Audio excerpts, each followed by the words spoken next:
Hi, my name is Chris Boss and I'm a construction consultant. Today we're going to talk about how to clean painted walls. Obviously you don't want to use something abrasive because you'll wear through the paint and you'll see the primer or the wall behind it. You don't want to go for that. What you're going to use is a rag. These are fantastic, Mr. Cleaner pads, magic erasers, and a little dish detergent. First thing you're going to do is take your rag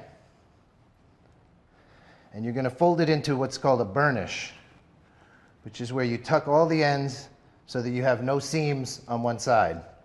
Now I've gotten this a little bit wet. It just needs to be a little bit moist, not dripping wet. And I put a little bit of this dish detergent.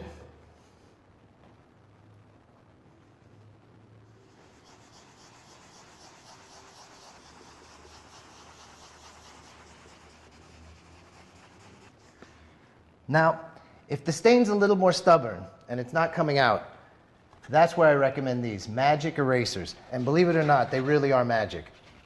They feel like just a flimsy piece of foam, but what you do is you get them wet,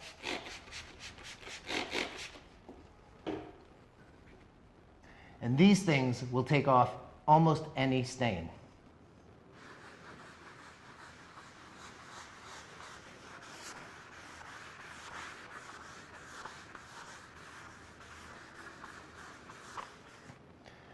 Now, that's how to clean a painted wall. If it doesn't come off with this, you may have to consider painting. Thanks for watching. Chris Boss here.